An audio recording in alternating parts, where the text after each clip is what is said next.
And against that, what does a Chinese startup do?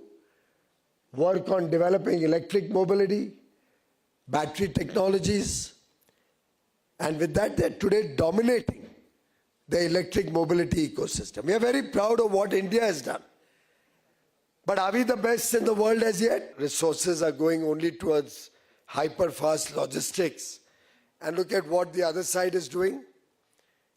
Robotics, automation, machine learning, preparing themselves for 3D manufacturing. All right, let me now go across to... let's also get you some reactions actually first before we go across to Mr. Mohandas Pai. A lot of industry reactions coming in from Adit Palicha and also Vijay Shekhar Sharma today. So let's see if we can play out those reactions for our viewers. Well, I must say that the payments pervasiveness will grow because if government or regulator or NPCI brings MDR, I'm sure and I'm hoping that it will come for the big merchants for whom it is not the cost so much.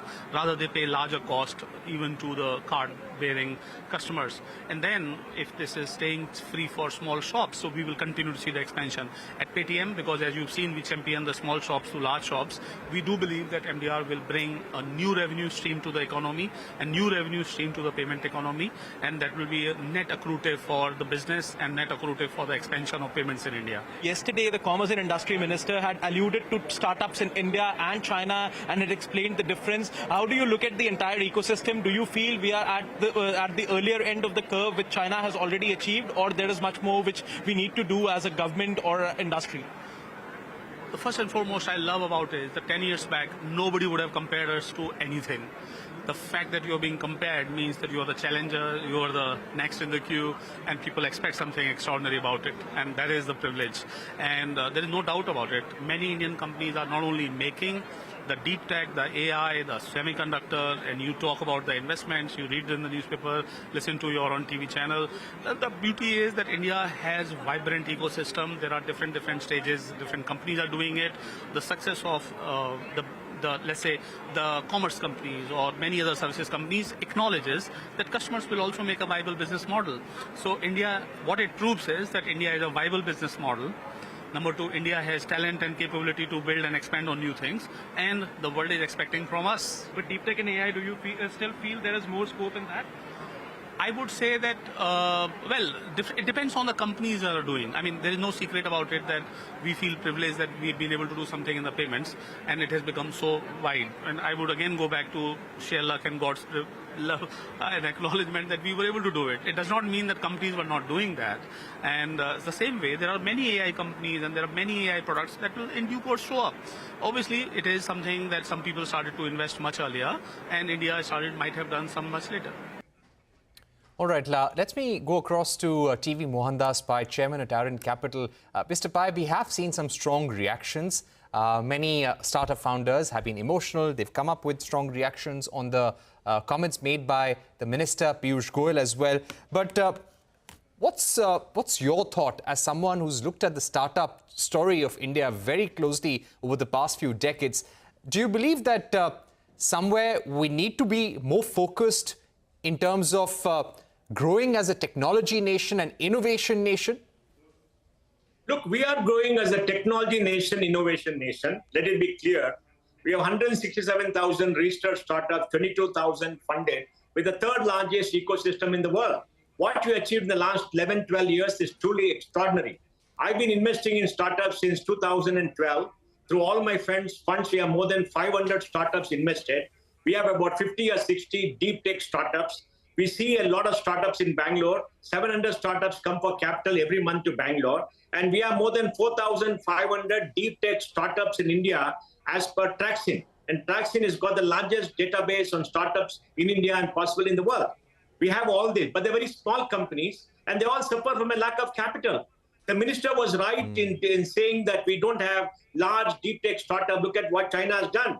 But he forgets to add, China invested $150 billion in AI over the last 5 to 7 years. China has invested $50 to $60 billion in the EV industry over the last 10 years and in battery technology. China has invested huge amounts in robotics and other areas. and China is a $19 trillion economy. We are a $4 trillion economy. China invested $860 billion in startups and venture from 2014 to 2024. India invested $160 billion, out of which about 75% is overseas capital. So these are the problems. And today we have a very oppressive regime in RBI. RBI goes after foreign capital, asks for unnecessary documentation, and is a big barrier for things coming. They're going after the venture capital industry today because of unnecessary regulations. And we have a system where big funds like LIC and others don't invest. There's a problem in this country. Minister is right. Mr. Pai. Minister, he must understand the problems, remedy the problem. We have met him many times earlier. I met him personally. And sometimes he has said that he's almost given up because he says the finance ministry doesn't listen. It took 8 to 9 years for the very, very wrong, oppressive angel tax to go. Right.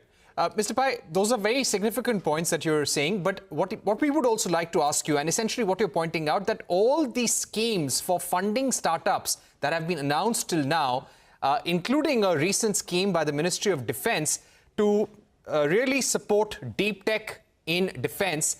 And do you feel that all these funds so far are very small compared to the needs of the industry? Of course, China, the amount of capital available from the government to startups is huge, is great in comparison. But what more can India do to make sure that there is more capital available? You're doing more in terms of skilling your workforce for innovation for the future. Look, Parikshit, let me give some data. The union government and state government spend 9 lakh crores a year as subsidy for the so-called poor people. Yes, poor people require the subsidy. Nobody is grudging that. How much do they spend on innovation all across India? How much do they spend on startups? 1,000 crores, 1,500 crores? That's peanuts, man. For a country of this size, 4 trillion, do we have enough money going into startups and for job creation? Who is spending that kind of money? We have a 10,000 crore AI fund, which has been announced by the government 1.5 years back. How much has been invested? We have some frontier tech fund or something the government has announced. How much has been invested? The government should give us data how much has been invested. We had a 10,000 crore fund started in 2015. We worked on it. I mean, it's been exhausted, it's done very well. Now they announced another 10,000 crore fund. In the earlier NDA manifesto, they said they're going to announce a 50,000 crore fund. We are not seeing that. They said they're going to have a 50,000 crore fund for research and R&D in Indian universities. We're not seeing much money go into that. There's been a lot of talk, but not much money has gone. I worked with startup for the last 13 years, and I know deep tech startup that take a lot of time to raise money. Money is not available because people are not willing to take long-term risk in this country because it's too small. Yes, the defense startup system has done well. They should do something bigger. They've done well. I think it's a very good start. But I think we need at least all across India, 8 to 10,000 crores at least to be spent on deep tech startups every year for the next 5 years. We need money for R&D for our universities.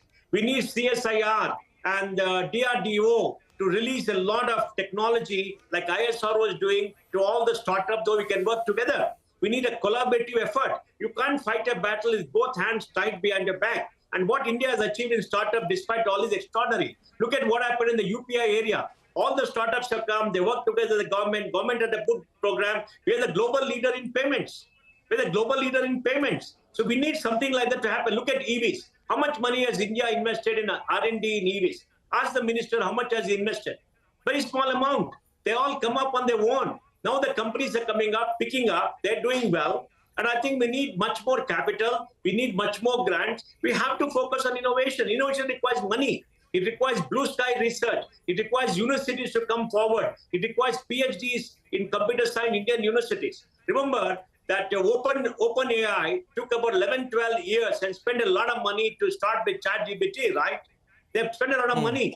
And see, we don't have that kind of money. And the focus in the government is just not there. They announce programs. I mean, it's all stuck in bureaucracy. Right. I agree with the minister that we don't have enough. But the minister, what is he doing? Right.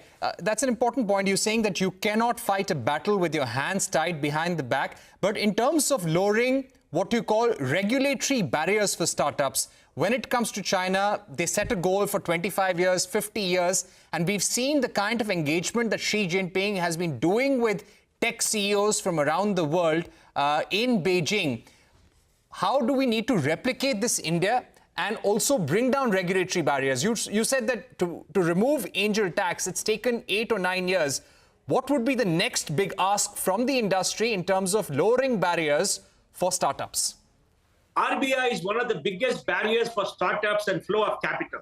They're very oppressive. They treat you shabbily. When you go meet them, they don't give time. When they give time, they look down upon you. They threaten you. They say that we are going to push regulations, penalize you for nothing. There's a big issue going with partly paid up units of venture funds, and they want to penalize the entire industry for a mistake that they have done. Who is listening to them? When we go meet them, they listen, look down upon us and say, this is what it is. They're not God's own creatures. They are an instrument of the Union government, and they must be responsible. We can't grow a $10 trillion economy with regulations for a $2 trillion economy. Even SEBI has brought in a lot of regulations for AIF, which must be done away with, because AIF investors are sophisticated investors. They brought in a lot of regulations. Some of them are overreach. And today, we don't get long-term capital. How much money has insurance companies invested? Ask them, peanuts. LIC and all the insurance companies have a 80 lakh crore balance sheet. All around the world, insurance companies invest for the long term and make a lot of money. We have insurance companies and pension funds from Canada come here and invest a lot of money. They're making money. Why can't they invest? Because the regulations don't allow. So we got oppressive regulation by RBI, which is in a control regime. The IRDA does not liberalize the regulations, and government and the tax authorities go after you. If angels invest money, they get notices. Angels are getting scared. If you're an angel from overseas, you get a notice, give me this, give me that. They threaten you, give me 3 years tax notice, give me 3 years balance sheet. Who are they to ask all that? If you have a PAN number, give the detail, they must accept it. The amount of harassment, the amount of everything is very, very high. All that must go. We cannot build Mr. Pai, $1 trillion innovation economy based on regulation for a $2 trillion economy based on controls. Let me make it very clear. Yeah.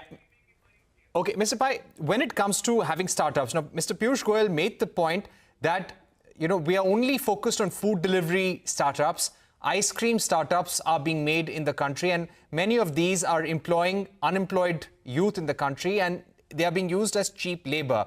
He made that point, and somewhere probably this is a concern for the government that we do not have a skilled workforce ready for the future. We're not as technology ready as China would be, for that matter.